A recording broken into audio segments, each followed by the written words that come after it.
the idea of the game is to, find an edge, and basically, if your edge is, I'm only going to buy bull flags in a rising market and stage 2 uptrends, and that's it. I'm not going to touch the market at all. So you're only buying out of bull flags. That's your edge over time. It's not about one trade, 2 trades. It's about, the next 500 in the series, right, stacking the odds in your favor.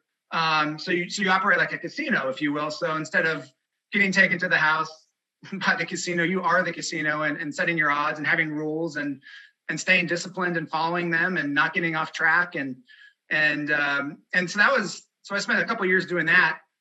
And I was gung-ho on basically learning the patterns and for a few years. And even this is like 2013 or so. And I was still losing money. And I think in 2013, the S&P, if I'm not mistaken, broke out of like a 13-year base, and it was impossible to lose money. And dumb over here was probably the only person in America that lost money that year because, I didn't have a plan. I was undisciplined, and you would make money and then you would give it right back. And you were trading all the time, every day, every week. And I was trading like the market was going away forever. And I'm like, oh my gosh, I got to buy this, and that today. And so you'd make money in the good times. And then, after a big move, what does price usually do? It consolidates or it pulls back. And I was still buying in those periods. And so you're just digging yourself a hole. So you're not making any progress. So the name of the game is compounding. Once you set your edge and define your strategy, whatever that is, there's a million ways to skin a cat in this game. And, once you have that defined, it's really, the name of the game is being disciplined and compounding. And, as you know, there's only really a couple, 2 or 3 good times a year where things work in your favor. The rest of the time you're playing defense and you're in cash preservation mode, and defense still wins championships. Go ask the Tampa Bay Bucks, right? They had a stellar defense this last year, and it's true. You don't want to.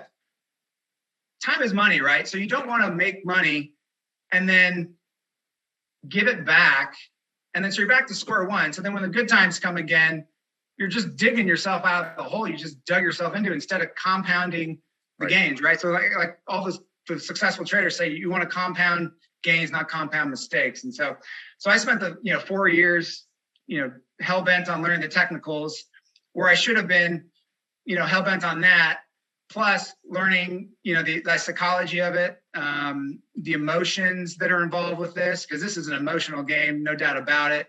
Mm-hmm. It took me half a decade, 6 years or so, to put the whole package together and just operate like a mindless, emotionless robot.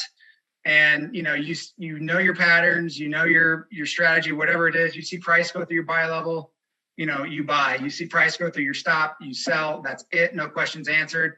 So it took me a long time to realize the psychology of it. And many people will tell you, technicals and fundamentals are 10, 20% of it, and the rest is just you versus yourself, getting in your own head.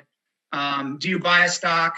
Do you go in with a set stop loss, and you buy a stock and it works for you and it's breaking out and it has one bad day, like one reversal bar, and you panic sell even though no stop was hit, and then the next day you see a gap up and it just keeps going without you? I mean, how many times does that happen? It happened to me a million times, and I'm sure some folks have had that as well. So you're not following your plan, right? So learning to master your plan was huge for me. And that comes with confidence, and to build confidence, it's just experience, right? So you're going to go through, and paper trading is horrible, by the way, because it doesn't teach you anything. You need to get skin in the game. You need to take the heat. You need to feel the pressure. And again, you got to get blasted. It's sad to say, but you got to get blasted to really make any progress. And I certainly got blasted those 4 or 5 years after that first year. And it was really a wake up call, like, man, Ryan, you suck.